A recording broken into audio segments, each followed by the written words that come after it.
Hey everyone, and welcome. If you're in medical billing, you know there are some denials that just feel like a never-ending headache. And two of the biggest culprits, no authorization and no referral. So today, we're going to crack the code on these, figure them out, and get those claims paid. Let's dive in. You know the feeling, right? You see that denial code, and you just kind of sigh and think, not this again. They sound so similar, but here's the thing. If you treat them the same, you're just setting yourself up for more delays. So what we're going to do here is give you the playbook, the clarity you need to knock these out fast.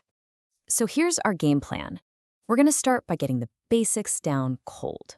Then we'll put authorization and referral right next to each other to see the differences.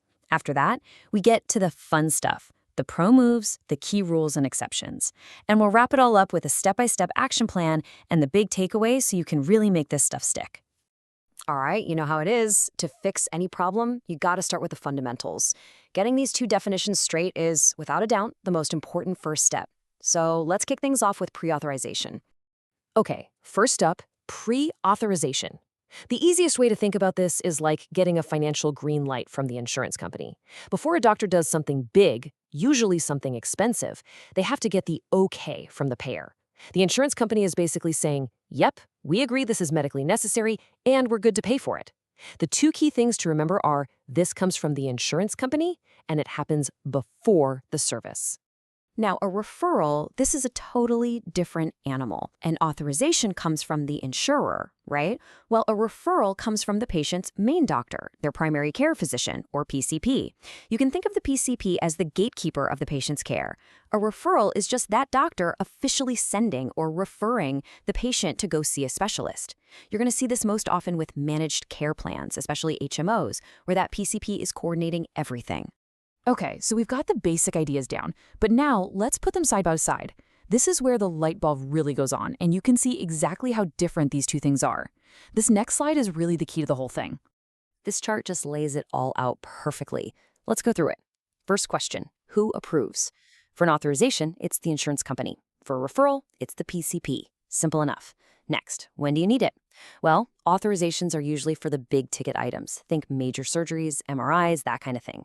Referrals, on the other hand, are needed just to get in the door to see a specialist. And finally, the plan type. This is a huge clue.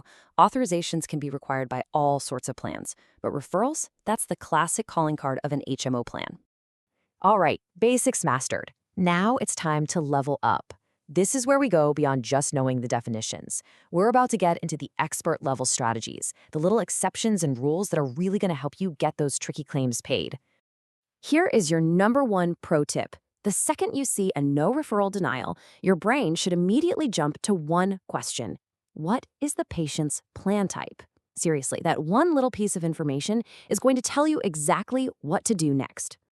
And check this out. You can see this exact logic right here in a real-world cheat sheet. Look under the no referral section. What is the very first question it tells you to ask? What's the patient plan type? If it's a PPO, the next step is easy. Tell the rep to reprocess the claim, because PPOs generally don't need referrals. But if it's an HMO, well, now you know you've got to dig a little deeper. Now, let's talk about a really powerful exception. This one is a secret weapon, especially if you're billing for anesthesiology. You can often get an anesthesiologist claim paid by simply pointing to the surgeon's paid claim. The logic is just so simple. If the main surgery was approved and paid for, then obviously the anesthesia needed for that surgery was also approved. This is a fantastic argument to have in your back pocket. Okay, let's talk about another absolute game changer. The place of service, or POS. Where that service was actually performed can completely change the rules of the game, especially when it comes to authorizations. And this is so critical to know. For any services that happen in an emergency room, that's POS 23, you often don't need a prior authorization. I mean, think about it. It's an emergency. There's no time to be on the phone with an insurance company. And for services during an inpatient hospital stay, POS 21, you can often just piggyback on the authorization that was already approved for the hospital stay or the main surgery. No need to get a separate one. Knowing these two POS codes can shut down a denial before it even gets started. So we've covered the definitions, we've done the comparisons, we've learned the pro-level exceptions. Now let's pull it all together into a simple, step-by-step game plan you can use every single time one of these denials shows up. And here it is, your 5-step playbook. Step 1, Just get the basics: denial date, claim number. Step 2, immediately check that plan type. That's your key for any referral denial. Step 3, verify the place of service. Was this an ER visit? Step 4, if it's an anesthesia claim, you got to ask about the surgeon's claim. And then finally, step 5, you've got all your facts. Now you can confidently get on the phone and tell the representative, hey, based on the plan type or based on the place of service, this claim needs to be reprocessed. Wow, we've covered a ton of ground.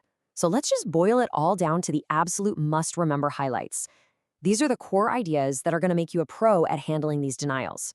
So if you walk away remembering nothing else, remember these 4 things. 1, authorization is the insurer's okay. A referral is the PCP's okay. 2, for any no referral denial, the plan type, HMO or PPO, is your first stop. 3, for anesthesia claims, use that paid surgeon's claim. It is your best friend. And 4, emergency services, that's POS 23, are a huge exception to the prior auth rules. And you know, all this leads to the real endgame, which isn't just getting better at fighting denials, but stopping them from happening in the first place. So the question to take back to your team is this one: what can we change on the front end to make sure these denials never even show up? Thanks for tuning in.